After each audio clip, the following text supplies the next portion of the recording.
अब हम बात करेंगे ग्रेविटेशन की। अभी हमने इससे पहले पढ़ा सर्कुलर मोशन के बारे में, अब हम इसका दूसरा हिस्सा इस चैप्टर का पढ़ने जा रहे हैं जो कि ग्रेविटेशन है। सबसे पहले हम ये देखेंगे कि ग्रेविटेशन होती क्या है। ग्रेविटेशन क्या है? ग्रेविटेशन फोर्स ऑफ अट्रैक्शन है, यानी दो बॉडीज़ को जो फोर्स आपस में अट्रैक्ट करती है वो क्या कहलाती है? वो ग्रेविटेशन कहलाती है। ठीक है, अब इस तरह जैसे कि मिसाल के तौर पे मैं कह रही हूँ ये बोर्ड है मेरे सामने और वॉल, तो बोर्ड और वॉल को जो फोर्स दोनों को आपस में ग्रिप कर रही है वो ग्रेविटेशन है, क्योंकि या तो रिपल्जन हो सकता है या तो अट्रैक्शन हो सकता है, लेकिन यहाँ पर रिपल्जन नहीं है तो it means that there is an attraction. तो जब यहाँ पर अट्रैक्शन है तो उस अट्रैक्शन को हम क्या नाम दे रहे हैं? ग्रेविटेशन का। ये दो प्लैनेट्स के दरमियान में भी हो सकती है या किसी भी दो बॉडीज़ के दरमियान में हो सकती है। अब इसके लिहाज से एक लॉ दिया गया है। ये लॉ किस नाम से जाना जाता है? ये जाना जाता है लॉ ऑफ यूनिवर्सल ग्रेविटेशन के नाम से, और इसमें आइजैक न्यूटन ने 1686 में क्या बात की? उन्होंने कहा कि हर ऑब्जेक्ट दूसरे ऑब्जेक्ट को अट्रैक्ट करता है एक फोर्स के साथ, जिसको क्या कंसीडर किया गया? ग्रेविटेशन। ये जो फोर्स है ये डायरेक्टली प्रोपोर्शनल है किसके? प्रोडक्ट ऑफ मासेस के, और यही फोर्स इन्वर्सली प्रोपोर्शनल है स्क्वायर ऑफ डिस्टेंस के। डिस्टेंस कौन सा? दो ऑब्जेक्ट्स के दरमियान का डिस्टेंस। अब सबसे पहले यहाँ पर हम बात करेंगे किसकी? Directly proportional, inversely proportional. Directly proportional वैसे हम चैप्टर नंबर 4 में पहले डिस्कस कर चुके हैं कि डायरेक्टली प्रोपोर्शनल क्या होता है कि अगर एक क्वांटिटी बढ़ती है तो दूसरी भी बढ़े, या अगर एक कम हो रही है तो दूसरी भी कम हो। उसी तरह इन्वर्सली प्रोपोर्शनल क्या होता है कि अगर एक चीज़ बढ़ रही है तो दूसरी क्या होती है? कम होती है, यानी इन्वर्स रिलेशन है, एक इंक्रीज़ हो रहा है एक डिक्रीज़ हो रहा है। ये हम लास्ट चैप्टर में डिटेल से डिस्कस कर चुके हैं। ठीक है, अब यहाँ पर हमने क्या बात की कि किसमें डायरेक्ट रिलेशन है? एक फोर्स और मासेज में। तो फोर्स और मासेज में यहाँ पर क्या है? डायरेक्ट रिलेशन है। डायरेक्ट रिलेशन है मतलब कि फोर्स बढ़ेगी, कब बढ़ेगी? जब मासेस बढ़ेंगे, जब मासेस ज़्यादा होंगे। तो इसी को हमने प्रूफ करने के लिए यहाँ पर एक डेरिवेशन की है, यहाँ पर एक डेरिवेशन की जा रही है जिसमें हमने लिखा है कि force is directly proportional to product of masses. ठीक है, तो लॉ का जो पहला हिस्सा है स्टेटमेंट का वो क्या कहता है कि जो अट्रैक्टिव फोर्स है मतलब कि ग्रेविटेशन वो डायरेक्टली प्रोपोर्शनल है किसके? m1 m2 यानी प्रोडक्ट ऑफ मासेस के। दो ऑब्जेक्ट के मासेस को अगर हम कंसीडर करें तो उनका जितना मास होगा उसी के लिहाज से उसमें ग्रेविटेशनल फोर्स होगी। Let's take an example of magnets. हम मैग्नेट्स की एग्जाम्पल लेते हैं। मैग्नेट्स में क्या होता है? मैग्नेट्स में जैसे कि जितने ज़्यादा मैग्नेट्स होते हैं उतनी ज़्यादा फोर्स ऑफ अट्रैक्शन होती है। ये मैग्नेट्स जितने कम होंगे उतना उनका अट्रैक्शन भी कम होगा। बिल्कुल इसी तरह यहाँ पर हम बात करते हैं ग्रेविटेशन और मासेस की। अब इसके बाद ये था पहला हिस्सा कि जितने ज़्यादा मासेस होंगे उतनी ज़्यादा फोर्स होगी, और जितने कम मासेस होंगे उतनी कम फोर्स होगी। अब दूसरा हिस्सा जो हम डिस्कस करते हैं वो क्या है? वो कह रहे हैं कि फोर्स, यही force gravitational force inversely proportional है किसके? डिस्टेंस के। किसका डिस्टेंस? दो ऑब्जेक्ट के दरमियान का डिस्टेंस। यानी कि अगर दोनों बॉडीज़ में कोई गैप है, कोई फासला है, तो वो जो डिस्टेंस है उसके इन्वर्सली प्रोपोर्शनल होती है ग्रेविटेशनल फोर्स। इन्वर्स और डायरेक्ट को हम शो कैसे करते हैं? डायरेक्ट में 1 करके नहीं लिखा जाता। इन्वर्स में जब वैल्यू लिखी जाती है तो वो हमेशा 1 करके लिखी जाएगी, मतलब कि उसका न्यूमरेटर 1 होगा। इसके बाद अब हमने क्या कहा? यही फोर्स इन्वर्सली प्रोपोर्शनल है किसके? आर के, मतलब कि जितना ज़्यादा डिस्टेंस होगा उतनी कम फोर्स होगी। इसकी भी एग्जांपल हम मैग्नेट से कंपेयर करके ले सकते हैं कि मैग्नेट्स में जितना ज़्यादा गैप होगा, जितना ज़्यादा डिस्टेंस होगा उतनी ही कम फोर्स होगी। लेकिन अगर उनका डिस्टेंस कम कर दिया जाए तो क्या होगा? फोर्स अपने आप बढ़ जाएगी। बिल्कुल इसी तरह यहाँ पर भी है। तो ये हमने क्या किया? हमने इस लॉ को प्रूव करने के लिए यहाँ पर पहले कंसिडरेशन की और उसके बाद फिर हम डेरिवेशन की तरफ आ रहे हैं। लॉ इन दो चीज़ों को डिस्कस कर रहा है। अब इन दो चीज़ों की मदद से हम क्या करेंगे? एक फॉर्मूला ड्राइव करेंगे। इसको ड्राइव करने के लिए सबसे पहले हमने कंसिडरेशन की। कंसीडर हमने क्या किया? हमने कंसीडर किए दो ऑब्जेक्ट्स। दो ऑब्जेक्ट्स डिफरेंट मासेस के भी हो सकते हैं, सेम मासेस के भी हो सकते हैं। यहाँ पर हमने दो ऑब्जेक्ट कंसीडर किए, डिफरेंट भी हो सकते हैं, ठीक है। तो यहाँ पर क्या हुआ, पहला ऑब्जेक्ट ए है, दूसरा ऑब्जेक्ट बी है। अब ए ऑब्जेक्ट का जो मास है वो क्या है m1 और बी ऑब्जेक्ट का जो मास है वो क्या है m2।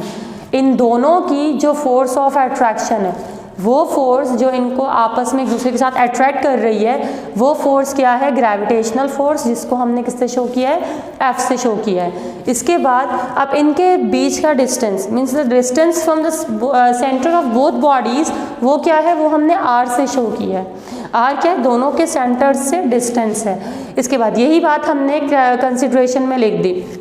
कंसिडरेशन में हमने क्या बात की, हमने कहा consider two bodies A and B of masses m1 and m2। हमने दो ऑब्जेक्ट्स कंसीडर किए m1 और m2 और कहा कि placed with their centres at distance r, उनको फासले पे रखा गया, किस फासले पर, r पे। इसको क्या, the force of the force which attracted both bodies is gravitation, वो फोर्स जो दोनों बॉडीज को आपस में अट्रैक्ट करवा रही है वो ग्रेविटेशन है।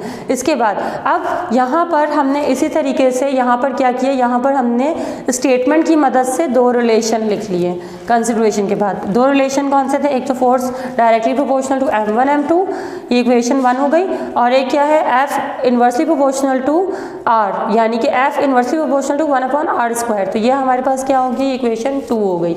इसके बाद अब यहाँ पर दो पॉसिबिलिटीज़ आती है, क्योंकि दोनों की लेफ्ट हैंड साइड सेम है, तो लेफ्ट हैंड साइड सेम होने की वजह से यहाँ पर दो पॉसिबिलिटीज़ बनती हैं, या तो हम इन दोनों को कंपेयर करें या तो हम इन दोनों को कंबाइन करें। अब यहाँ पर हम कंपेयर नहीं करेंगे। कंपेयर क्यों नहीं करेंगे, क्योंकि यहाँ पर अगर हम कंपेयर करेंगे तो हमारी जो सिमिलर साइड है वो क्या होगी, वो एलिमिनेट हो जाएगी। यानी ये F सेम है दोनों में, तो F एलिमिनेट हो जाएगा। तो इसको हमने एलिमिनेट नहीं करना, क्योंकि हमें इसी का फॉर्मूला फाइंड करना है, इसी फोर्स का फॉर्मूला फाइंड करना है, जिसकी वजह से हम क्या करेंगे, इन्हें कंबाइन करेंगे। जब इन्हें कंबाइन करेंगे तो जो सिमिलर साइड है वो क्या होगा, वो एक ही दफ़ा लिखी जाएगी। तो जब वो एक दफ़ा लिख दी गई तो F एज इट इज़ आ गया, प्रोपोर्शनल का साइन भी as it is, numerator will be multiplied with the numerator से मल्टीप्लाई हुआ तो क्या हो गया, m1 m2 मल्टीप्लाइड विद 1, तो क्या आ गया m1 m2, और अपॉन में क्या आ गया, r² आ गया। तो ये हमने क्या किया, ये इक्वेशन को हमने कंबाइन किया। अब कंबाइन करने के बाद whenever the proportional sign is removed, जब भी ये रिमूव होगा तो क्या होगा, इन दोनों की जगह इसकी जगह क्या आ जाएगा, दो चीज़ें आ जाएंगी, एक इक्वल्स टू और एक कांस्टेंट। इक्वल्स टू आ गया, कांस्टेंट जो यहाँ पे यूज़ हो रहा है वो क्या है, वो ग्रेविटेशनल कांस्टेंट है। तो यहाँ पे जो फॉर्मूला हमारे पास बन चुका है वो क्या बन चुका है, F is equals to G m1 m2 upon r²। This is the formula which is right for gravitational force. अब ये G जो यहाँ पर आया है ये क्या कहलाता है, ये कहलाता है ग्रेविटेशनल कांस्टेंट। ये ग्रेविटेशनल कांस्टेंट है और इसकी वैल्यू बाकायदा ड्राइव की गई है एक प्रोसेस के थ्रू, एक डेरिवेशन के थ्रू, जो कि वैल्यू हमारे पास ड्राइव हुई है वो क्या आई है, 6.67 एक्सपोनेंट -11 न्यूटन मीटर स्क्वायर पर kg स्क्वायर।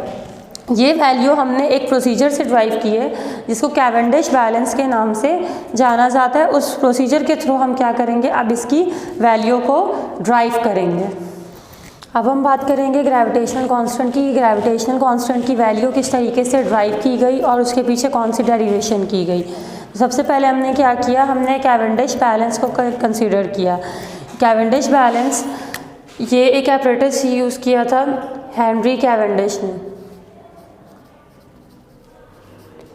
हेनरी कैवेंडिश ने ग्रेविटेशनल कांस्टेंट की वैल्यू को ड्राइव किया था। इन्होंने क्या किया था, इन्होंने एक एपरेटस डेवलप किया था जिसको कैवेंडिश बैलेंस के नाम से जाना जाता है। इस एपरेटस में क्या किया था, इस एपरेटस में इन्होंने एक फाइबर ली थी, एक रोप ली थी, उससे क्या किया था, दो रॉड्स अटैच की गई थी। एक को फिक्स रखा था, फिक्स कौन सी रखी गई है, जिसके साथ m और ये वाले यानी ये वाला m, ये दोनों स्फेयर्स अटैच किए गए। तो ये दोनों जिसके साथ स्फेयर्स अटैच किए गए हैं वो फिक्स है। और इसके अलावा इसके ऊपर एक और रॉड मूव कर रही है। वो जो रॉड मूव कर रही है उसमें एक का मास क्या है, एक तरफ जो स्फेयर अटैच है उसका मास m है और दूसरी तरफ भी जो अटैच है उसका मास भी m है। अब यहाँ पर ये जो स्फीयर्स हैं, जो कैपिटल एम है और यहाँ पर भी जो कैपिटल एम है, ये इनके मासेस सेम रखे गए हैं, और यहाँ पर ये जो स्मॉल एम है और ये वाला जो स्मॉल एम है, इनके भी मासेस सेम है। तो 4 स्फीयर्स यहाँ पे यूज़ हुए हैं, 2 एम है, यानी 2 के मासेस स्मॉल एम से इंडिकेट किए जा रहे हैं जो कि सेम मासेस रख रहे हैं, और 2 क्या है, डिफरेंट है, यानी 2 उन जो एम वाले से डिफरेंट है तो उनको कैपिटल एम से इंडिकेट किया जा रहा है, लेकिन आपस में अगर देखा जाए तो इनके मासेस सेम है। बाकी ये जो रॉड है जिसके साथ एम अटैच किया गया है, कैपिटल एम वाले स्फीयर्स अटैच हुए हैं, ये वाली जो रॉड है ये इस रॉड के ऊपर फ्रीली मूव कर सकती है। अब जब ये फ्रीली मूव कर सकती है तो ये क्या कर रही है, एक सर्टेन एंगल बना रही है। जो एंगल यहाँ पर बन रहा है उसको हम किससे इंडिकेट कर रहे हैं, थीटा से। थीटा से यहाँ पर एंगल को डोनेट किया जा रहा है, ठीक है, डिनोट किया जा रहा है। इसके बाद अब यहाँ पर क्या करेंगे, अब हमें यहाँ पर डेरिवेशन करनी है। डेरिवेशन के लिए हमने क्या किया, हमने सबसे पहले कहा कि ये कैवेंडिश बैलेंस, क्योंकि इसमें ये जो रॉड है ये फ्रीली मूव कर रही है, जब एक रॉड फ्रीली मूव कर रही है तो उसमें टॉर्क प्रोड्यूस हो रहा है।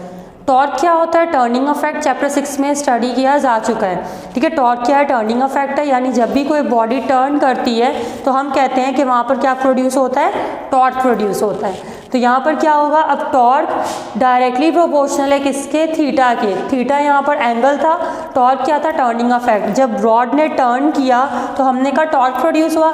अब जो वो टॉर्क प्रोड्यूस हो रहा है तो हम कह रहे हैं कि वो टॉर्क डायरेक्टली प्रोपोर्शनल है किसके, थीटा के। थीटा क्या है, थीटा को हम यहाँ पर ट्विस्ट कह रहे हैं। ट्विस्ट मतलब कि ये जो एंगल यहाँ पर बन रहा है रॉड के मूव करने से, ठीक है। तो ये डायरेक्टली प्रोपोर्शनल है। डायरेक्टली प्रोपोर्शनल कैसे है, जितना ज़्यादा एंगल इंक्रीज होगा उतना ज़्यादा रॉड यहाँ से क्या करेगी, टर्न करेगी। जब इतना ज़्यादा ये टर्न करेगी तो टॉर्क भी उतना ही ज़्यादा प्रोड्यूस होगा। तो इस वजह से हम कह रहे हैं कि जितना ज़्यादा एंगल है उतना ज़्यादा टॉर्क प्रोड्यूस हो रहा है। अब यहाँ पर ये डायरेक्टली प्रोपोर्शनल है। अब टॉर्क का फॉर्मूला क्या होता है, F इंटू डी। एफ यहाँ पर फोर्स है, डी यहाँ पर डिस्प्लेसमेंट है जिसको हम मूवमेंट आर्म भी कहते हैं, ठीक है। तो टॉर्क किसके इक्वल हो गया, F इंटू डी के इक्वल हो गया। इसके बाद अब टॉर्क की जगह उसका फॉर्मूला आ गया, तो उसका फॉर्मूला क्या था, F इंटू डी। अब यहाँ पर ये क्या हुआ, प्रोपोर्शनल का साइन एज इट इज़, और थीटा जो कि ट्विस्ट था वो भी एज इट इज़ आ गया। अब यहाँ पर फोर्स, अब फोर्स का फॉर्मूला हमने अभी पढ़ा था कि क्या होता है, F is equals to G m1 m2 upon R square. लेकिन यहाँ पर जो मासेस थे वो क्या थे, एक m था, एक कैपिटल M था, जिसकी वजह से यहाँ पर हमने क्या किया, उन मासेस को m और कैपिटल M से रिप्लेस कर दिया। यानी जो हमारे पास लास्ट टाइम क्या थे, m1 m2 थे, उनको हमने क्या किया, हमने उनको m और कैपिटल M कर दिया। अब यहाँ पर क्या होगा, इस फोर्स की जगह इसका फॉर्मूला पुट कर दिया। ये फोर्स का फॉर्मूला था, ये हमने क्या किया, इसकी जगह पुट किया। अब जब इसकी जगह पुट कर दिया तो क्या आ गया, इसकी जगह इसका फॉर्मूला आ गया G m capital M upon R square. अब ये फॉर्मूला इसके बाद यहाँ पर लिखने के बाद डी एज इट इज़ और प्रोपोर्शनल भी एज इट इज़, थीटा भी एज इट इज़, ये एज इट इज़ आ गए। अब यहाँ पर हम क्या कह रहे हैं, हम कह रहे हैं जब प्रोपोर्शनल हटता है, whenever the proportional sign is removed, तो क्या होता है, वहाँ पर दो चीज़ें आ जाती हैं। The first one is equals to and then C। अब C क्या है, C यहाँ पर कांस्टेंट है, क्योंकि जब भी प्रोपोर्शनल हटता है तो हम क्या लगाते हैं, इक्वल्स टू और कांस्टेंट। C को हम यहाँ पे कहते हैं कांस्टेंट ऑफ प्रोपोर्शनैलिटी, या आप कह सकते हैं प्रोपोर्शनैलिटी कांस्टेंट। तो यहाँ पर क्या हो गया, इक्वल्स टू आ गया और C आ गया। अब हमने क्या करना है, अब यहाँ पर ये वैल्यू किस में, डिवाइड में, आर स्क्वायर डिवाइड में है, तो हमें G को क्या करना है, G को हमने अलग करना है। तो G को अलग करने के लिए हमने आर स्क्वायर को ऊपर शिफ्ट कर दिया। जब इसको ऊपर शिफ्ट किया तो ये क्या बन गया, C थीटा आर स्क्वायर। तो यहाँ पर ये ऊपर चला गया, लेकिन ये जो M, small m, capital M और D, ये क्या है, ये मल्टीप्लाई में है G के साथ। तो जब ये मल्टीप्लाई में है तो नीचे जाकर ये क्या हो जाएंगे, C थीटा से डिवाइड में चले जाएंगे। तो जब ये डिवाइड में चले गए तो G अलग हो गया, G इज सेपरेटेड। तो यहाँ पे फॉर्मूला क्या बन गया, G is equals to C theta R square, small m capital M and D। इसके बाद अब हमने क्या किया, इसको थोड़ा रीअरेंज कर दिया। जब इसको रीअरेंज किया तो क्या हुआ, R square upon M capital M, D अलग हो गया और C थीटा को हमने अलग कर दिया। ये फॉर्मूला आया ग्रेविटेशनल कांस्टेंट की वैल्यू को ड्राइव करने के लिए। अब हमें वैल्यूज़ पुट करने की ज़रूरत नहीं है। कैवेंडिश ने इस बैलेंस के थ्रू सारी वैल्यूज़ को बाकायदा कैलकुलेट किया हुआ था। उसने जब इस फॉर्मूले में वैल्यूज़ पुट की तो कैपिटल जी की एग्जैक्ट वैल्यू जो हमारे पास आई वो क्या थी, 6.67 एक्सपोनेंट -11 न्यूटन मीटर स्क्वायर पर केजी स्क्वायर। ये वैल्यू इस प्रोसेस के थ्रू हेनरी कैवेंडिश ने कैवेंडिश बैलेंस के थ्रू ड्राइव की थी। इस प्रोसेस को करने के लिए उसने बहुत ज़्यादा केयरफुल होकर यानी कि इसको परफॉर्म किया था। क्यों? क्योंकि ये क्या था कि एयर का ख्याल रखा था और स्फेयर्स की नेचर्स का ख्याल रखा था, तब जाके इसकी एक्यूरेट वैल्यू हासिल की गई थी। यहाँ तक हमने बात की ग्रेविटेशनल कांस्टेंट की। अब हम इसके बाद बात करेंगे value of G at certain height की। अब हम डिस्कस करेंगे मास ऑफ अर्थ के बारे में कि मास ऑफ अर्थ किस तरीके से ड्राइव किया जाता है और इसकी वैल्यू को कैसे निकाला जाता है। तो मास ऑफ अर्थ के लिए भी एक डेरिवेशन की गई, ठीक है। ये कैलकुलेशंस के थ्रू किया जा सकता है क्योंकि मास वो भी अर्थ का फाइंड करने के लिए कोई भी एपरेटस यूज़ नहीं हो सकता, क्योंकि अगर हम कोई इंस्ट्रूमेंट भी डेवलप करें तो वो इंस्ट्रूमेंट एटलीस्ट अर्थ से बड़ा होना चाहिए, लेकिन ऐसे कोई इंस्ट्रूमेंट नहीं बन सकता जिसकी वजह से सिर्फ कैलकुलेशन के थ्रू इसकी वैल्यू को ड्राइव किया गया है। तो सबसे पहले हम क्या कर रहे हैं, कंसिडरेशन यहाँ पे लिखी हुई है, हम इसकी बात कर रहे हैं। तो यहाँ पर क्या हुआ है, यहाँ पर हमने कंसिडर किया अर्थ को, ठीक है। फिगर में देखें, फिगर में यहाँ पे क्या है कि फिगर में यहाँ पर हमने कंसीडर किया कि अर्थ है और अर्थ के ऊपर एक ऑब्जेक्ट रखा हुआ है, एक बॉडी रखी हुई है जिसको हमने एम से इंडिकेट किया, जिसका मास हमने एम से इंडिकेट किया है। और अर्थ के मास को हमने एम ई, मास ऑफ अर्थ, यहाँ पर इसको एम ई से इंडिकेट किया है, ठीक है। इसके बाद फिर अब यहाँ पर अर्थ का जो रेडियस है वो कितना है, वो यहाँ से लेके यहाँ तक ये अर्थ का रेडियस है, तो इसको हमने आर ई से शो किया, रेडियस ऑफ अर्थ। इसके बाद बाकी ये जो बॉडी के सेंटर यानी जो दूसरी बॉडी हमने स्मॉल बॉडी प्लेस की थी अर्थ की सरफेस पर, उसका रेडियस आर बी है, यहाँ से लेकर यहाँ तक का गैप। इसके बाद अब टोटल रेडियस जो हमने दोनों का प्लस किया, यानी यहाँ से लेके यहाँ तक दोनों के दरमियान का फासला जो है वो कितना है, वो कैपिटल आर है। कैपिटल आर किसके इक्वल है, कैपिटल आर इक्वल है R E plus R B, यानी हमने दोनों के रेडियस को प्लस कर दिया। इसके बाद अब ये दोनों ऑब्जेक्ट एक दूसरे के साथ अट्रैक्टेड है। ये अट्रैक्टेड है कौन सी फोर्स की वजह से, फोर्स ऑफ ग्रेविटेशन की वजह से। ग्रेविटेशनल फोर्स की वजह से ये दोनों एक दूसरे की तरफ अट्रैक्ट कर रहे हैं, ठीक है।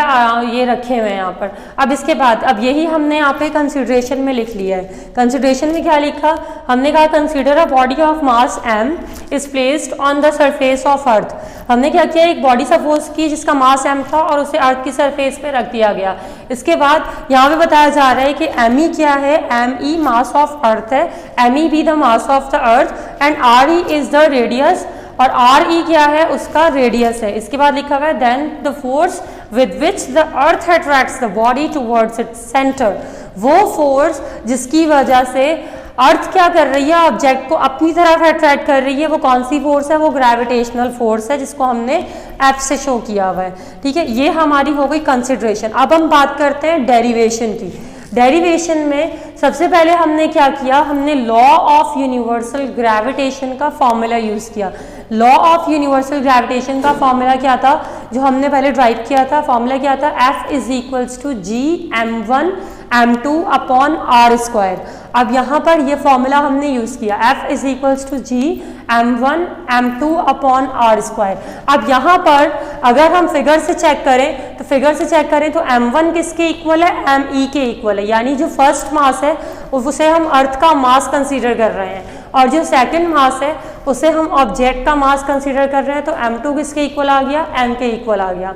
और उसी तरह r यहाँ पे क्या था, डिस्टेंस था, तो इस डिस्टेंस को हमने यहाँ पर किससे शो किया है, कैपिटल R से शो किया है। तो यहाँ पर जो r है, स्मॉल r है, उसको हमने कैपिटल R कंसीडर किया है। इसके बाद अब सारे सिंबल्स को रिप्लेस किया। After replacing the symbols we got the formula that is F is equals to G m e m upon capital R square। Here R is equals to R e plus R b। यहाँ पे R e plus R b के equal है, यानी दोनों radius को plus करके जो total radius आ रहा है वो R था, ठीक है। तो हमने यहाँ पर उसको एक्सपेंड कर दिया कि since R is equals to R e plus R b। अब यहाँ पर r किसके इक्वल आ जाएगा, यहाँ पर r आएगा RE प्लस RB के इक्वल, यानी हमने उसकी वैल्यू पुट कर दी। After putting the value we got the formula that is F is equals to GMEM upon RE plus RB whole square. इसके बाद अब हम कह रहे हैं कि यहाँ पर RB ये जो डिस्टेंस है या कह सकते हैं ये जो रेडियस है ये बहुत छोटा है। RB is very small as compared to RE because RB was the radius of the small object। अर्थ से बड़ा ऑब्जेक्ट तो हमने सपोज नहीं किया था ना, अर्थ के बराबर सपोज किया था, हमने एक स्मॉल ऑब्जेक्ट कंसीडर किया था जिसकी वजह से RB उसका बहुत छोटा है, यानी उसका जो रेडियस है वो बहुत कम है एज कंपेयर टू RE बहुत बड़ा है because that is the radius of अर्थ। इसके बाद अब यहाँ पर हमने ये चीज़ लिख दी, RB is so small, RB बहुत छोटा है, तो बहुत छोटा है, सो RB is much less than RE। RB RE से बहुत छोटा है, यहाँ पर 3 टाइम्स लेस देन का मतलब ये है कि ये इससे बहुत छोटा शो किया जा रहा है। After that whenever the value is very small we can neglect that and after neglecting we suppose it 0। ठीक है, तो यहाँ पे हमने इसको नेग्लेक्ट कर दिया, नज़रअंदाज कर दिया क्योंकि ये बहुत छोटा था, तो इस वजह से हमने इसको अप्रॉक्स 0 ले लिया।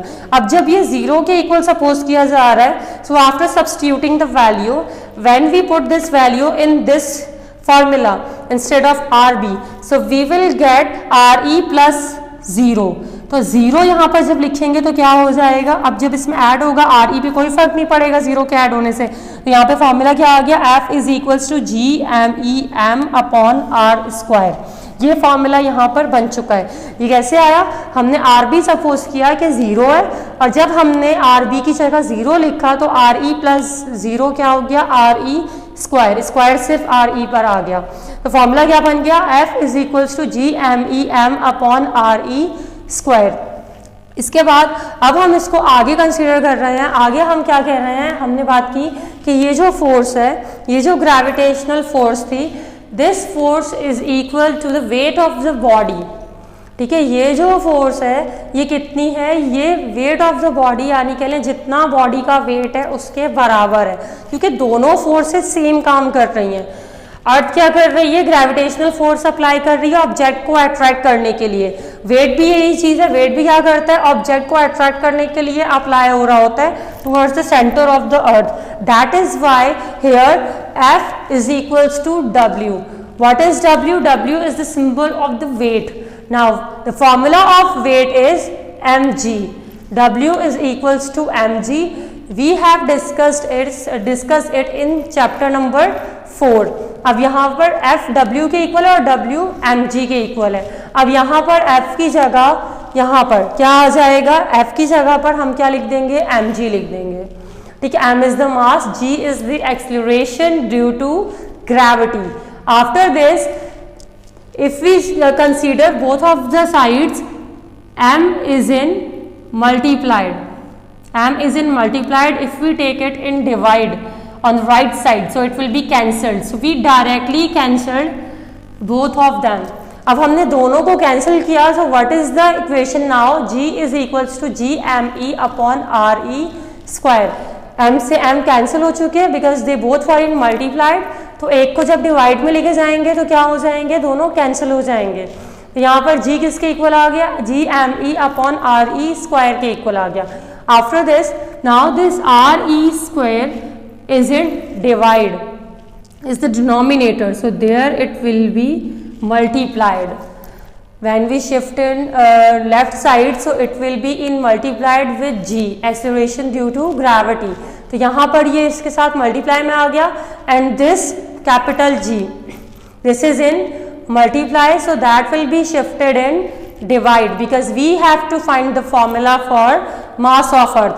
हमें मास ऑफ अर्थ का फॉर्मूला फाइंड करना है, जिसकी वजह से हमने क्या किया, आर ई को ऊपर शिफ्ट कर दिया और जी को नीचे ले गए डिनोमिनेटर में. So now what is the formula for mass of earth? We have extracted the formula that is ME is equals to G RE square upon capital G. This is the formula for the calculation of mass of earth.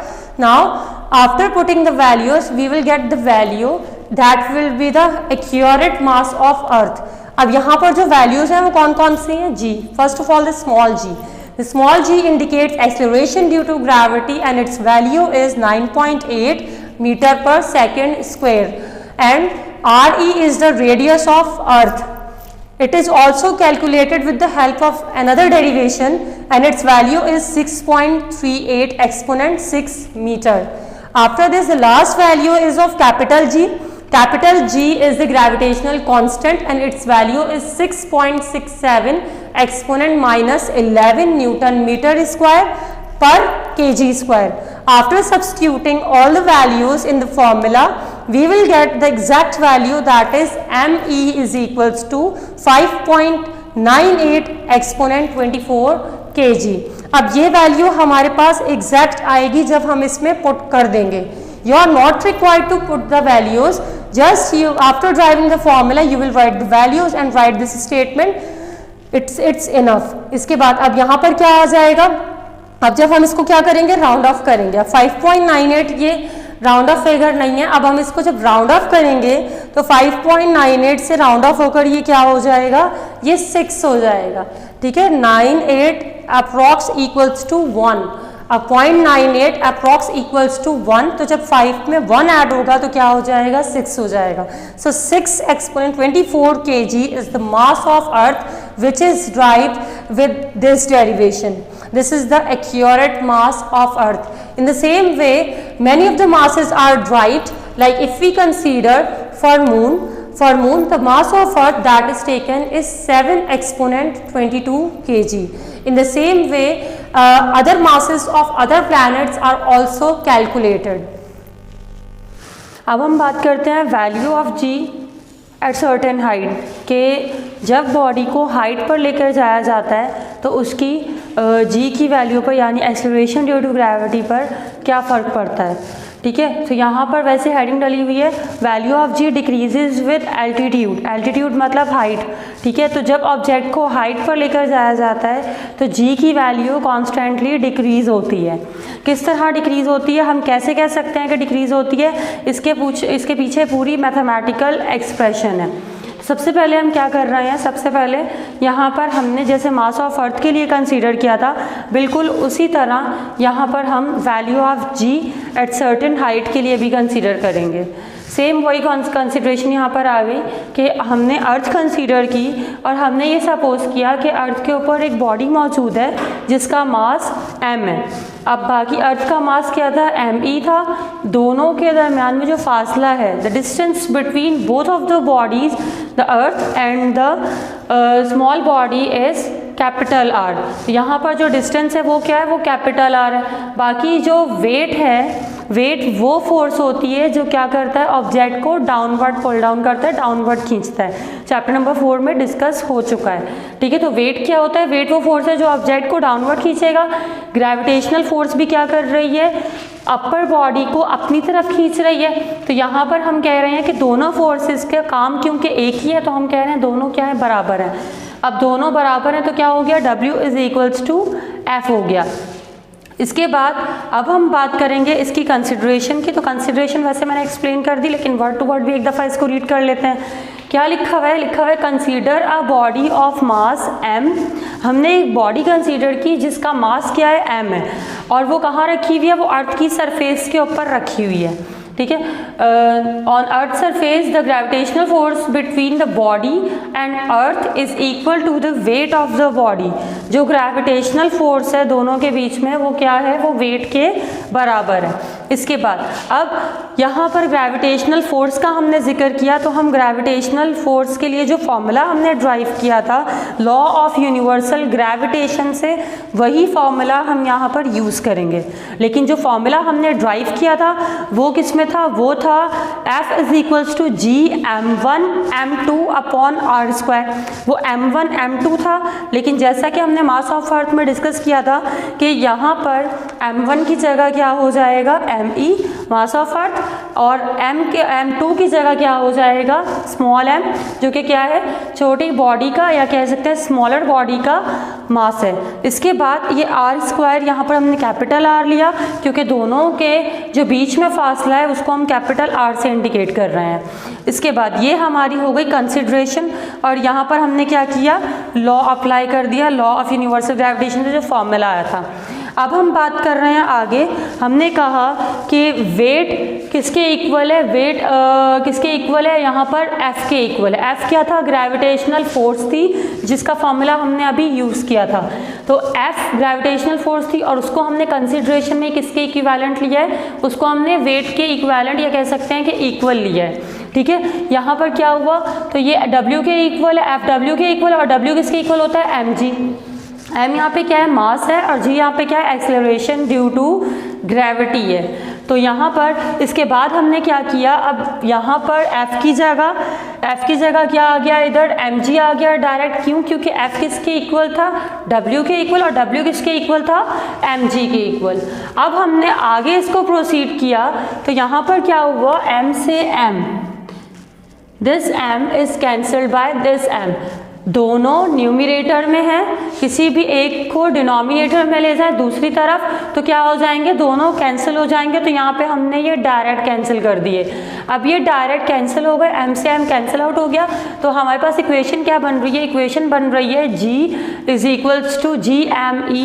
Gme/r², और ये क्या हो गई, equation 1 हो गई। अब ये equation 1 है, तो इसके बाद हम कह रहे हैं कि g, ये वाला कैपिटल G और me, कैपिटल G और me, ये दोनों क्या है, ये कांस्टेंट है। ये कांस्टेंट क्यों है, क्योंकि कैपिटल G की वैल्यू हमने कैवेंडिश बैलेंस के थ्रू ड्राइव की थी, जो कि क्या आई थी हमारे पास वैल्यू जो आई थी वो क्या थी, 6.67 एक्सपोनेंट -11 न्यूटन मीटर स्क्वायर पर kg²। ये हमारे पास क्या थी, कैपिटल G की वैल्यू थी। और me की वैल्यू हमने मास ऑफ अर्थ की जो डेरिवेशन की थी उसके थ्रू ड्राइव की थी, और वो वैल्यू क्या आई थी, वो आई थी 6 एक्सपोनेंट 24, जिसको हम राउंड ऑफ करके ले रहे थे। और अगर हम विदाउट राउंड ऑफ करके कंसिडर करें तो क्या होगी, 5.98 एक्सपोनेंट 24। तो यहाँ पे हमने क्या कहा, हमने कहा ये दोनों क्योंकि कांस्टेंट हैं, GB और ME भी तो कांस्टेंट हैं। तो जैसे कि हमने प्रीवियस लेक्चर में बात की थी कि क्या हुआ, तो जब प्रोपोर्शनल होता है तो क्या लगता है, इक्वल्स टू और कांस्टेंट। तो सेम उसी तरह जब इक्वल्स टू और कांस्टेंट्स हटेंगे, कांस्टेंट्स यहाँ पे क्या है, ये दोनों कांस्टेंट हैं, ये भी और ये भी, तो ये जब हटेंगे तो क्या होगा, इक्वल्स टू भी हट जाएगा। तो जब इक्वल टू हट गया और GME भी हट गया, तो हमारे पास जो एक्सप्रेशन आती है वो क्या आती है, G inversely proportional to R²। ये हमारे पास यहाँ पर इस वक्त इक्वेशन बन चुकी है। ठीक है, तो यहाँ पे हमने क्या लिखा, हमने कहा G और ME कांस्टेंट हैं। जब ये कांस्टेंट हैं तो हमने जब इनको हटाया तो हमारे पास जो रिलेशन आया वो क्या आया, वो आया acceleration due to gravity is inversely proportional to distance. इससे हमें ये पता लग चुका है कि एक्सेलरेशन ड्यू टू ग्रेविटी और डिस्टेंस, यानी कह लें कि आप यहाँ पर एल्टीट्यूड या हाइट, कि जब भी बॉडी हाइट पर जाएगी या डिस्टेंस कवर करेगी तो एक्सेलरेशन ड्यू टू ग्रेविटी उसके इन्वर्सली प्रोपोर्शनल होगी। इन्वर्सली प्रोपोर्शनल यानी कि डिस्टेंस बढ़ेगा तो एक्सेलरेशन ड्यू टू ग्रेविटी क्या होगी, कम होगी। तो एक्सेलरेशन ड्यू टू ग्रेविटी की वैल्यू डिक्रीज होती है जब बॉडी अर्थ की सरफेस से अबव डिस्टेंस कवर करेगी। ये तो हमें रिलेशन पता लग गया, लेकिन हमारे पास अब तक फॉर्मूला नहीं आया। We have to drive the formula, this is the relation, so that's why we have to proceed this derivation to take out the formula. अब हम क्या करेंगे, अब हम यहाँ पर ऑब्जेक्ट को हाइट कवर करवाएंगे। तो जब हमने ऑब्जेक्ट को हाइट कवर करवाई तो हाइट पर ले जाने के बाद क्या हुआ, उसने एक सर्टेन डिस्टेंस कवर किया। तो उस डिस्टेंस को यहाँ पर हम h से कवर कर रहे हैं because that is the vertical distance. और वर्टिकल डिस्टेंस हमारे पास क्या होता है, वर्टिकल डिस्टेंस हमारे पास h होता है यानी हाइट होती है, जिसको हम एल्टीट्यूड भी कह सकते हैं।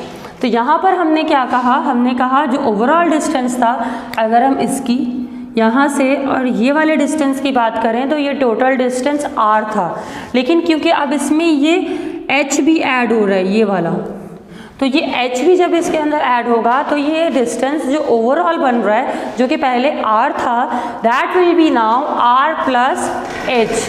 तो अब जब ये r प्लस h हो जाएगा तो यहाँ पर क्या होगा, ये डिस्टेंस चेंज हो गया।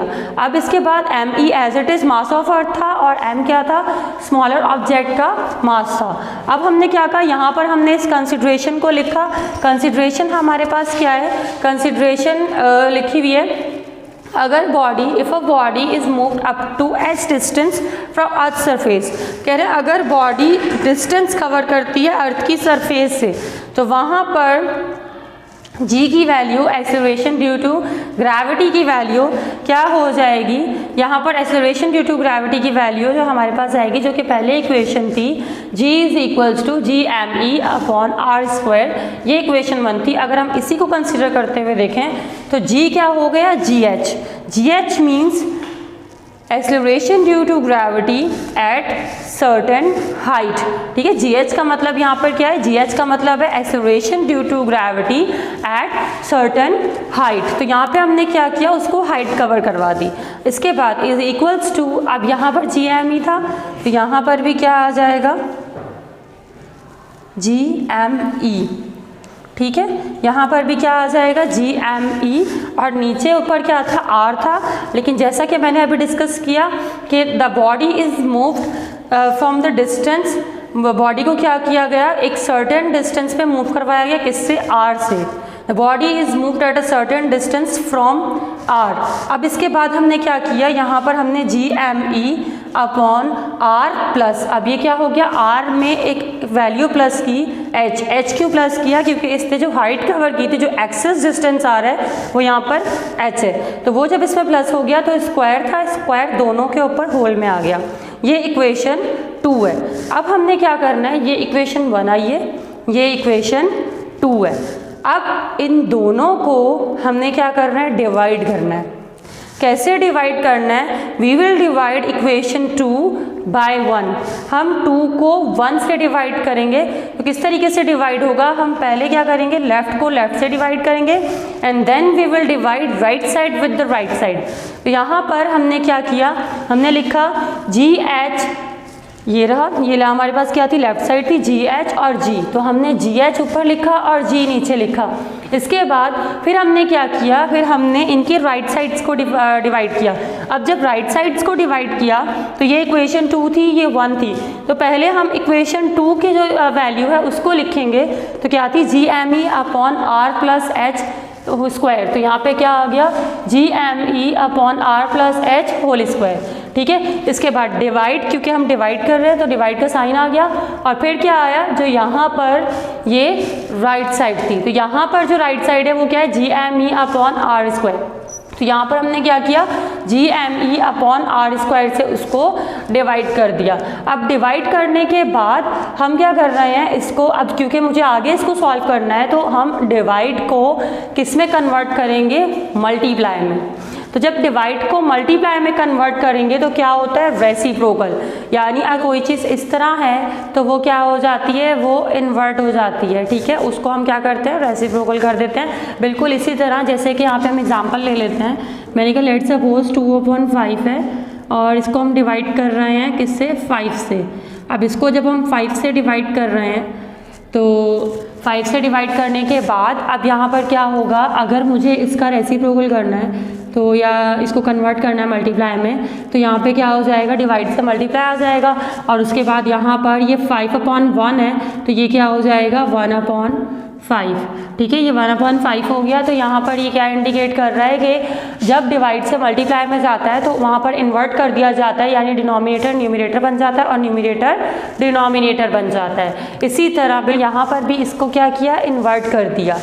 इन्वर्ट करने के बाद क्या हुआ, न्यूमरेटर डिनोमिनेटर बन गया और डिनोमिनेटर न्यूमरेटर बन गया, यानी GME नीचे आ गया और R² क्या हुआ, ऊपर चला गया। इसके बाद अब क्या हुआ, अब यहाँ पर GME से GME ये क्या हो गया, ये कैंसिल हो गए, न्यूमरेटर से डिनोमिनेटर कैंसिल। जब ये कैंसिल हुए तो क्या बचा, 1। तो यहाँ पर 1 क्या किया, R से मल्टीप्लाई किया तो क्या आ गया, R²। 1 को R² से मल्टीप्लाई किया गया तो R² आ गया और नीचे अपॉन में क्या बच गया, R+H²। इसके बाद अब यहाँ पर हमने क्या करना है, यहाँ पर दोनों के ऊपर इंडिविजुअल स्क्वायर था। तो जब दोनों के ऊपर इंडिविजुअली स्क्वायर है तो हमारे पास ये पॉसिबिलिटी होती है कि हम क्या करें, उसका होल स्क्वायर बना दें। जैसे A² B² है, तो अगर मैं इसको ऐसे लिखना चाहूँ तो हम इसको ऐसे लिख सकते हैं, ठीक है। यहाँ पर क्या हुआ, A²/B² था, इसका होल स्क्वायर बना दिया तो AB पर होल स्क्वायर आ गया। जब आप इसको वापस सॉल्व करेंगे तो ये क्या आ जाएगा, A²/B² आ जाएगा। बिल्कुल इसी तरह यहाँ पर भी हमने क्या किया, R²/R+H² था, तो हमने क्या किया, हमने इसको होल स्क्वायर बना दिया, यानी कंप्लीट पे स्क्वायर लिया है। पहले सिर्फ किस पे था, अलग अलग था, न्यूमरेटर और डिनोमिनेटर पर अलग अलग था। अब हमने क्या किया, इसको कंप्लीट स्क्वायर बना दिया। तो जब कंप्लीट स्क्वायर बनाया तो क्या हुआ, R पर और R+H पर होल स्क्वायर आ गया। अब ये होल स्क्वायर आने के बाद अब मैथ्स के अकॉर्डिंग हम यहाँ पर ऐसा कर सकते हैं कि ये न्यूमरेटर है, R न्यूमरेटर है, तो हम इसको इसके डिनोमिनेटर में ले जाएं, यानी हम R को डिनोमिनेटर का भी डिनोमिनेटर बना दें। तो यानी क्या होगा, अब ये R है तो यहाँ पर हम इसके नीचे जब इसको लेके जाएंगे तो क्या होगा, ये यहाँ पर नीचे मूव कर गया और ऊपर क्या बचा, 1। जब ऊपर कुछ भी नहीं बचा हुआ तो ऊपर 1 आ गया और ये R+H के नीचे चला गया। इसके बाद अब यहाँ पर क्या हुआ, जो स्टेप हमारे पास बन रहा है वो सेम वही बन रहा है, GH क्या है, acceleration due to gravity at certain height, और upon G is equals to 1/R+H upon R whole square. इसके बाद अब ये R दोनों के नीचे है, ये इस R के नीचे भी है, ये H के नीचे भी है, तो हम इसको सेपरेट करके लिख सकते हैं। तो जब हम इसको सेपरेट करके लिखेंगे तो R के नीचे भी आ जाएगा और H के नीचे भी आ जाएगा। बिल्कुल उसी तरह जैसा हम क्या करते हैं, जैसे कि हम लेट्स सपोज मैंने कहा कि मेरे पास लिखा हुआ था A+B/C, तो A+B/C था, तो इस C को हम A के नीचे भी लिख सकते हैं और B के नीचे भी, दोनों के नीचे लिखेंगे, ठीक है। दोनों के नीचे जब लिखेंगे तो अगर हम इसे वापस रिवर्स करें तो अगर मैं इसका एलसीएम लेना चाहूँ तो वापस क्या आ जाएगा, C एलसीएम आ जाएगा, यही एक्सप्रेशन बन जाएगी। बिल्कुल इसी तरह यहाँ पर भी हमने क्या किया, R को दोनों के नीचे अलग अलग करके लिखा, लेकिन अगर मैं R का एलसीएम लेना चाहूँ तो वापस यही एक्सप्रेशन मेरे सामने आ जाएगी। अब यहाँ पर अब क्या हुआ, अब ये R से R कैंसिल हो गया, when it is cancelled so we get 1, यहाँ पर 1 आ गया और प्लस H/R होल स्क्वायर। इसके बाद now it is A+B whole square means R1+H/R whole square, यानी कि इस पूरे पर स्क्वायर मौजूद है। तो होल स्क्वायर जब भी होता है, लेट्स सपोज मैं कह रही हूँ ये मेरे पास A है और ये मेरे पास B है, तो A+B होल स्क्वायर बन रहा है। तो A+B होल स्क्वायर किसके इक्वल होता है, A² + 2AB + B²। तो हमने क्या किया, ये फॉर्मूले की लेफ्ट साइड दी हुई थी, so we make the right side. हमने क्या किया, इसकी राइट साइड बनाई। तो राइट साइड कैसे बनेगी, first term square plus 2 into first term into second term plus second term square. तो फॉर्मूले का रेफरेंस हमने यहाँ पे शो कर दिया कि हमने क्या किया, फॉर्मूला अप्लाई किया। कौन सा formula, A+B whole square is equals to A² + 2AB + B²। तो यहाँ पर हमने उसी लिहाज से इसको एक्सपेंड किया। The first term was 1, the first term was 1 and the second term was H/R, so that's why we inserted in both of the brackets। अब फॉर्मूला खुल जाएगा, यानी कि यहाँ पर जब हम इसको ओपन करेंगे तो क्या आएगा, यहाँ पर G H upon G is equals to 1 upon the square of 1 is 1 and 2 ones are 2 multiplied with h upon r. So what will be the value? 2h upon r. Now the square will be given to both of the terms, to h and r. So what it will be? It will be h square upon r square. ये हमारे पास formula open हो चुका है। अब यहाँ पर हम कहते हैं कि H square upon R square, ये जो वैल्यू है ये बहुत छोटी है। इसको हम छोटा कैसे कह रहे हैं? Like if we see in this diagram, तो अगर हम इस पर बात करें तो अर्थ का रेडियस बहुत बड़ा होता है। Like in last derivation for mass of earth we studied that the value of r is 6.38 exponent 6 for earth। तो अर्थ के लिए ये डिस्टेंस इतना है, तो जब हम इसे हाइट कवर करवाएंगे तो हम इसको इतनी हाइट कवर नहीं करवाएंगे, because we are just testing either it will decrease और इंक्रीज। हम सिर्फ ये टेस्ट कर रहे हैं कि जी की वैल्यू इंक्रीज होती है या डिक्रीज होती है। तो उसके लिए हमने इसको एक नॉमिनल हाइट कवर करवाई, ज़्यादा कवर नहीं कराई, थोड़ी हाइट कवर करवाई है। तो as compare to radius of earth वो हाइट बहुत कम होगी, जिसकी वजह से यहाँ पर हमने कहा पहली बात कि हाइट कम है और रेडियस ऑफ अर्थ बहुत ज़्यादा है, और उसमें अगर ये भी शामिल कर दें तो ये क्या हो गया? ये तो वैसे ना होने के बराबर है, लेकिन अगर हम सिर्फ अर्थ के रेडियस की बात करें तो वो बहुत हायर वैल्यू है एज़ कंपेयर टू एच। इसके बाद अब हमने क्या किया? दोनों का स्क्वायर ले लिया, यानी कि यहाँ पर दोनों का स्क्वायर आ गया था फॉर्मूले की मदद से, H square upon R square. तो जब दोनों पर स्क्वायर था तो आर की वैल्यू का जब हम स्क्वायर लेंगे तो you know very well whenever the square is taken for any of the value it always increases। जब भी हम किसी वैल्यू का स्क्वायर लेते हैं तो वो वैल्यू क्या हो जाती है? वो बढ़ जाती है। कैसे? Like the square of 2 is 4, like the square of 4 is 16। तो वैल्यू हमेशा इंक्रीज होने के बाद इंक्रीज होकर आती है जब भी हम स्क्वायर लेते हैं ग्रेटर देन 1 वैल्यू का, यानी 1 से बड़े जितने भी नंबर 2, 3, 4, 6 so on, तो इनका जब हम स्क्वायर लेते हैं तो वैल्यू बढ़ी आती है, जिसकी वजह से आर की वैल्यू स्क्वायर लेने के बाद डबल हो जाएगी। अब जब ये डबल हो रही है और एच तो स्मॉल था, इफ़ वी सपोज हमने हाइट 10 मीटर कवर करवाई तो 10 का स्क्वायर 100 होता है, तो 100 फिर भी एज़ कंपेयर टू आर के स्क्वायर के बहुत छोटी वैल्यू है। तो जब ये बहुत छोटा है so we are capable of neglecting it. क्यों? क्योंकि जब हम इनको डिवाइड करेंगे तो डिवाइड करने से वैल्यू मज़ीद डिक्रीज़ होती है। कैसे? Like if we talk about 1 upon 100, तो 1 अपॉन 100 किसके इक्वल आएगा? हमने 1 को, यानी 1 बहुत छोटी वैल्यू है और 100 बड़ी वैल्यू है, तो हम इनको जब डिवाइड करेंगे तो आंसर हमारे पास 0.01 आता है। तो ये एक छोटी वैल्यू है। इसी तरह जब हम near by up to 10 digits की वैल्यू हम जब डिवाइड करेंगे एच से तो वो आंसर बहुत छोटा आएगा, it will be approx 0। That's why we neglected H square upon R square. अब इसको निगलेक्ट करने के बाद हमारे पास जो एक्सप्रेशन आ गई है, जो इक्वेशन आ गई, वो क्या आ गई? G H upon G is equals to 1 upon 1 plus 2h upon R, because we neglected this, हमने इसको निगलेक्ट कर दिया। तो क्या रिमेनिंग जो एक्सप्रेशन बच गई वो हमने यहाँ पर लिख दी। अब इसे लिखने के बाद this complete has the positive power as a whole. अब इसकी जो कंप्लीट पावर है वो यहाँ पर पॉजिटिव है।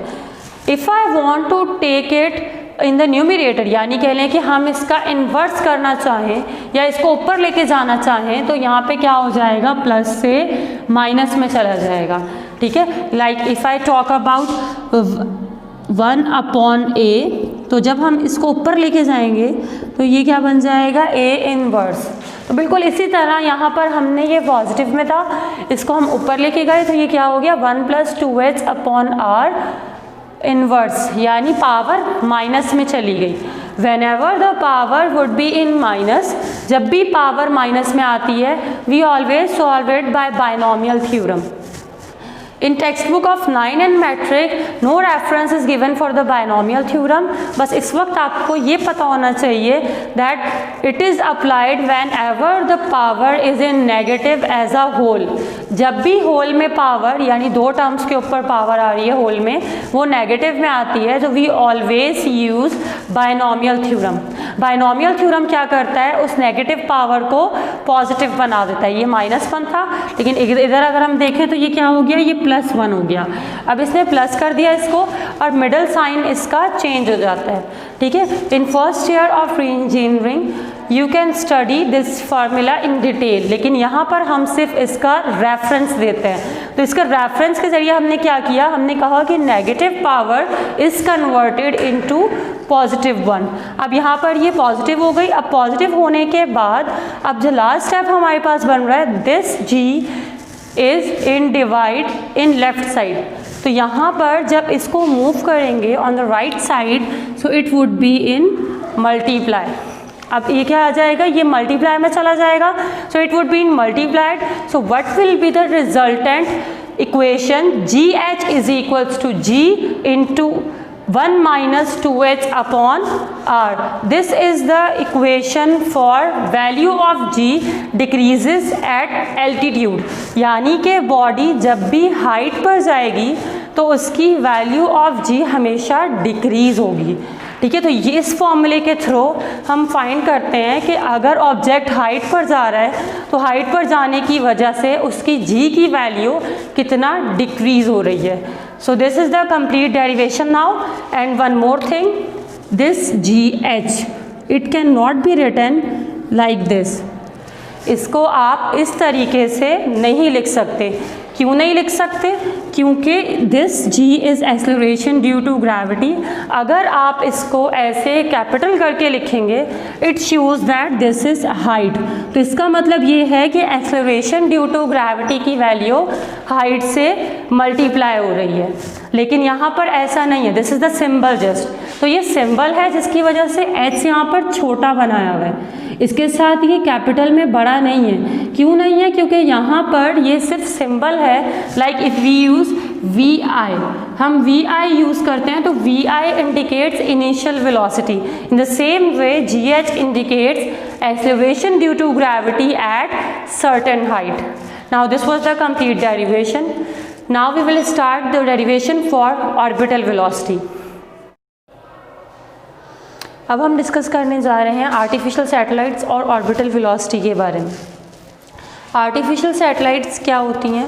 आर्टिफिशियल सैटेलाइट्स वो बॉडीज़ होती हैं जो क्या कर रही होती हैं, अर्थ के इर्द गिर्द रिवॉल्व करवाई जाती हैं एट ए स्पेसिफिक हाइट।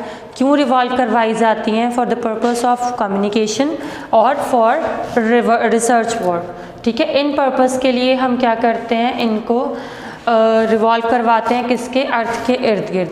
ज़्यादा बेहतर तरीके से ये क्या कर रही होती हैं, कम्युनिकेशन के लिए यूज़ की जाती हैं। क्योंकि अगर हम देखें तो जो इलेक्ट्रोमैग्नेटिक वेव्स होती हैं, यानी जिनके थ्रू हम क्या कर सकते हैं, कॉल वगैरह पे बात कर सकते हैं या इंटरनेट यूज़ कर सकते हैं या वीडियो कॉल्स वगैरह कर सकते हैं, तो ये सारी चीज़ें जो पॉसिबल होती हैं, ये सारी चीज़ें यानी कह लें जो एक रूट में आती हैं, वो किसके थ्रू आती हैं, वो आती हैं आर्टिफिशियल सैटेलाइट्स के थ्रू। ये बॉडीज़ होती हैं जो आर्टिफिशियली अर्थ के इर्द गिर्द रिवॉल्व करवाई जाती हैं। क्यों रिवॉल्व करवाई जाती हैं? फॉर द कम्युनिकेशन पर्पस, और we can also say that for the research purpose, ठीक है। इसके बाद अब इन सैटेलाइट्स की जो वेलोसिटी होती है, यानी जिस वेलोसिटी से ये अपने ऑर्बिट में अर्थ के इर्द गिर्द रिवॉल्व कर रहे होते हैं, that velocity is called orbital velocity.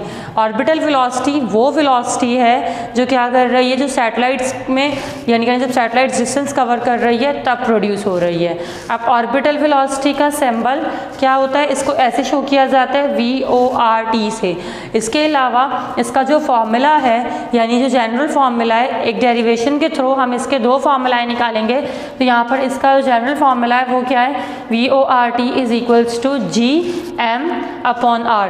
G यहाँ पर क्या है, कैपिटल G ग्रेविटेशनल कांस्टेंट है। ग्रेविटेशनल कांस्टेंट क्या था, ग्रेविटेशनल कांस्टेंट हमने लॉ ऑफ यूनिवर्सल ग्रेविटेशन में डिस्कस किया था, इसकी वैल्यू भी वहाँ पर बताई गई थी। बाकी M क्या है, यहाँ पर M मास ऑफ अर्थ है, या आप कह सकते हैं किसी भी प्लैनेट का मास, लेकिन क्योंकि अर्थ के इर्द गिर्द सोलर बॉडीज़ को रिवॉल्व करवाया जाता है इसलिए हम यहाँ पर तकरीबन अर्थ का ही कंसिडर कर रहे हैं, और बाकी आर यहाँ पे क्या है, उसका रेडियस है। अब हम बात करेंगे यहाँ पर इस डेरिवेशन की, जो कि ऑर्बिटल वेलोसिटी के फॉर्मूले के लिए की गई है। तो सबसे पहले हमने क्या किया, ऑर्बिटल वेलोसिटी के फॉर्मूले के लिए हमने सबसे पहले कंसीडरेशन की। कंसीडर हमने क्या किया, हमने अर्थ कंसीडर की और हमने कहा कि अर्थ के इर्द गिर्द क्या कर रहा है, एक सैटेलाइट रिवॉल्व कर रहा है। तो अर्थ के इर्द गिर्द एक सैटेलाइट रिवॉल्व कर रहा है, that object is considered as satellite, जो रिवॉल्व कर रहा है। तो यहाँ पर हमने उस ऑब्जेक्ट को यहाँ पर इस तरह करके सर्कल के थ्रू शो किया हुआ है, फॉर एग्जाम्पल, फॉर इंस्टेंस, ठीक है। इसके बाद अब यहाँ पर क्या होगा, अब यहाँ पर ये अपने ऑर्बिट में रिवॉल्व कर रहा है, तो ये हम इसका ऑर्बिट कंसीडर कर रहे हैं, this complete is the orbit, और इसका जो रेडियस है पूरे ऑर्बिट का वो क्या है, वो आर है, स्मॉल आर। इसके अलावा बाकी यहाँ पर ये अर्थ थी, ये सैटेलाइट था, तो अर्थ का मास यहाँ पे m e है और सैटेलाइट का मास हमने m कंसीडर किया है। और जिस वेलोसिटी से सैटेलाइट रिवॉल्व कर रहा है, that velocity was orbital velocity, that is indicated over here. यहाँ पर हमने v से शो की है, लेकिन आप चाहें तो VORT से भी शो कर सकते हैं, ठीक है, क्योंकि हम सिंथ टेक्स्ट बुक को फॉलो कर रहे हैं, तो सिंथ टेक्स्ट बुक में यहाँ पर इसको v शो किया गया है। इसके अलावा यहाँ पर जो फोर्स प्रोड्यूस हो रही है, जो सेंट्रीपिटल फोर्स जो कि ग्रेविटेशनल फोर्स के इक्वल है, वो क्या है, वो यहाँ पे F से शो की गई है। ये हमारी थी कंसिडरेशन। अब इसके बाद आगे हम चलेंगे डेरिवेशन की तरफ। कंसिडरेशन में हम इसको एक दफ़ा वर्ड टू वर्ड भी पढ़ लेते हैं। यह लिखा हुआ है, consider a satellite of mass m। हमने एक सैटेलाइट कंसीडर किया mass moving in an orbit of radius r radius में मूव कर रहा है with velocity v around the earth, ठीक है, v वेलोसिटी से मूव कर रहा है। इसके बाद the gravitational force of attraction between the satellite and the earth provides necessary centripetal force. कह रहे हैं जो ग्रेविटेशनल फोर्स है, ग्रेविटेशनल फोर्स क्या है, दो ऑब्जेक्ट्स के अट्रैक्शन। तो यहाँ पर दो ऑब्जेक्ट्स कौन से, एक सैटेलाइट है, एक अर्थ है, दोनों का जो अट्रैक्शन है उसको हम ग्रेविटेशनल फोर्स कहने के। ग्रेविटेशनल फोर्स क्या कर रहा है, जब इसको मूव करवा रहा है ऑब्जेक्ट को, तो वहाँ पर ग्रेविटेशनल फोर्स उसको कॉन्टैक्ट में रखने की वजह से जब उसको मूव करवा रहा है, तो वहाँ पर जो फोर्स प्रोड्यूस हो रही है, जो ऑब्जेक्ट को सेंटर की तरफ खींच रही है, दैट इज सेंट्रीपिटल फोर्स। इसके बाद अब हम चलते हैं डेरिवेशन की तरफ। डेरिवेशन में हमने सबसे पहले क्या किया, ग्रेविटेशनल फोर्स, क्योंकि हमने दो फोर्सेस का जिक्र किया है, तो सबसे पहले हमने ग्रेविटेशनल फोर्स का फॉर्मूला लिया। ग्रेविटेशनल फोर्स का फॉर्मूला क्या होता है, GMEM अपॉन r स्क्वायर। ये हमने लॉ ऑफ यूनिवर्सल ग्रेविटेशन से ड्राइव किया था, लेकिन यहाँ पर सिंबल्स की मदद से हमने क्या किया, उसको इन द सेम मैनर रिप्लेस कर दिया। ये इक्वेशन 1 हो गई। इसके बाद हमने क्या किया, हमने सेंट्रीपिटल फोर्स कंसीडर की। सेंट्रीपिटल फोर्स का फॉर्मूला क्या होता है, mv स्क्वायर अपॉन r। ये क्या हो गई, इक्वेशन 2 हो गई। ये हमारे पास दोनों इक्वेशंस आ गई। अब हमने क्या किया, इन दोनों इक्वेशन को कंपेयर करना है। कंपेयर कैसे कर सकते हैं, क्योंकि दोनों एक ही काम कर रही हैं। जब एक ही काम कर रही हैं, हम कह रहे हैं दोनों फोर्सेस एक ही जैसी हैं, तो इनकी लेफ्ट साइड सेम है। जब लेफ्ट साइड सेम है, then their right side will also be equal by comparing. तो हमने क्या किया, यहाँ पर इस दोनों इक्वेशंस को कंपेयर किया। जब हमने कंपेयर किया तो F एलिमिनेट हो गया, और क्या हुआ, सबसे पहले हमने ये वाली साइड लिख दी, सेकंड वाली, और उसके बाद हमने ये वाली लिख दी, ठीक है। आप चाहें तो पहले ये वाली लिख सकते हैं और उसके बाद ये वाली लिख सकते हैं, लेकिन यहाँ पर हमने पहले ये वाली लिखी और इसके बाद ये वाली लिख दी। अब क्या होगा, m से m क्या हो जाएगा, कैंसिल हो जाएगा, और यहाँ पर r स्क्वायर था, यहाँ r था, तो यहाँ पर r स्क्वायर से एक r कैंसिल होगा। तो जब एक r यहाँ पर कैंसिल हो जाएगा स्क्वायर से, तो क्या होगा, एक r बच जाएगा ऑन द राइट साइड पे। अब हम क्या करेंगे, इसको आगे प्रोसीड करेंगे। तो यहाँ पर क्या हुआ, इधर यहाँ पर हमने इसको v स्क्वायर को लिखा, बाकी यहाँ पे m और r कैंसिल हो चुका था, और इसके बाद हमने क्या किया, यहाँ पे GME और r इसको लिख दिया। ये इक्वेशन A है। अब इसके बाद यहाँ पर इक्वेशन A बन चुकी है, लेकिन क्योंकि मैंने कहा कि इसके दो फार्मूले ड्राइव किए जाते हैं, तो सबसे पहले हम ये वाला फार्मूला ड्राइव करेंगे जो कि यहाँ पर लिखा था मैंने। अब यहाँ पर क्योंकि ये सिंथ टेक्स्ट बुक में अलग से ड्राइव करने के लिए पूछा गया है, यानी कि ये बोर्ड में आ चुका है, तो इसलिए ऐसे हमने क्या किया, हमने सबसे पहले यहाँ पे क्या किया, स्क्वायर रूट ले लिया। स्क्वायर रूट लिया तो यहाँ पर v स्क्वायर के ऊपर भी रूट आ गया और GME r के ऊपर भी रूट आ गया।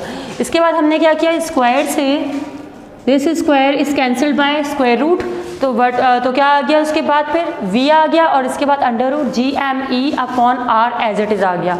अब अगर हम जनरल फार्मूला इसका कंसीडर करें, हम जनरली बताना चाहें तो यहाँ पे मास ऑफ अर्थ था लेकिन हमने उसको m कर दिया और स्मॉल r को कैपिटल R से इंडिकेट कर दिया गया। तो ये सेम वही फार्मूला बन चुका है जो कि हमने वहाँ पर डिस्कस किया था ऑर्बिटल वेलोसिटी के लिए। अब अगर ये डेरिवेशन पूछी जाती है, ये फॉर्मूला आपसे ड्राइव करने के लिए कहा जाता है, तो आप डायरेक्ट इसके बाद ये वाले स्टेप्स करके यहाँ तक इसको ख़त्म कर देंगे।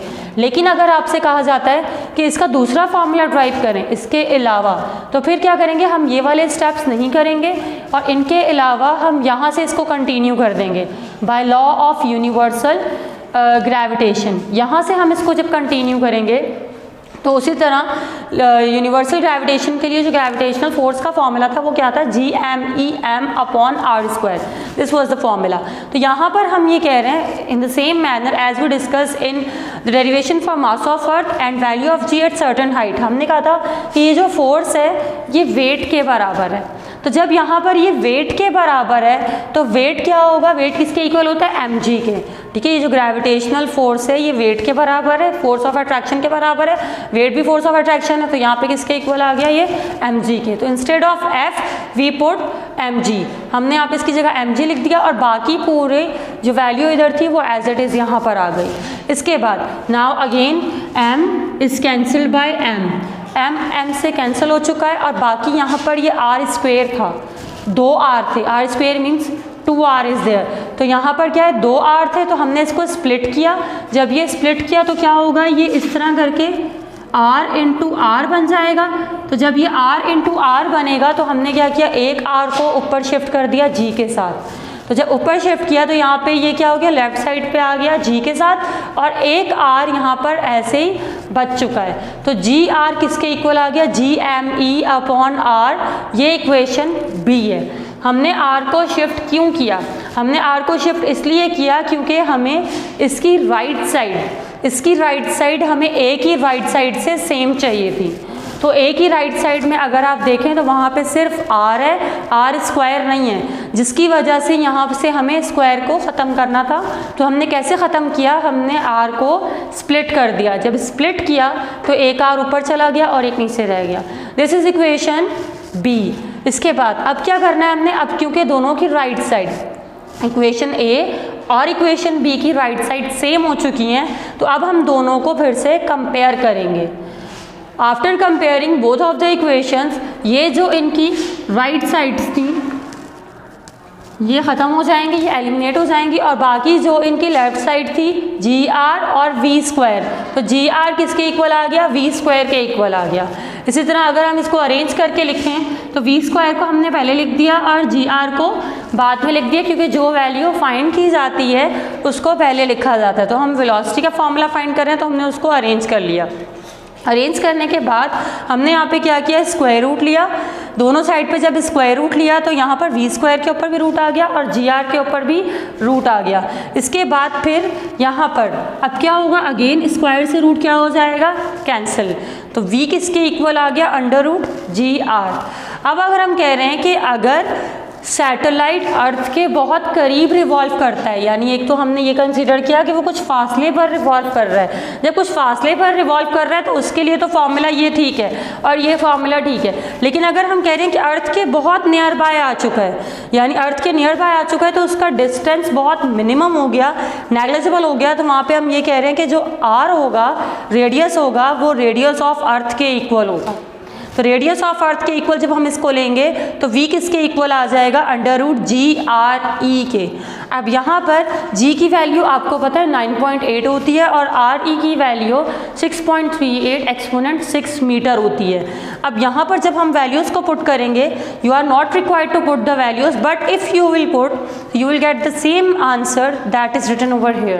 v is equals to 7920 kilometre पर सेकेंड। ये जो आंसर लिया है हमने किलोमीटर पर सेकेंड में लिया है। तो जहाँ पर जो रेडियस की वैल्यू पुट की जाएगी वो भी किलोमीटर में पुट की जाएगी, या आप आखिर में भी कन्वर्ट कर सकते हैं, but you are not required to put the values according to the book. इसके बाद यहाँ तक हमने ये डेरिवेशन डिस्कस कर ली। अब हम चलेंगे न्यूमेरिकल्स की तरफ थर्ड पार्ट में।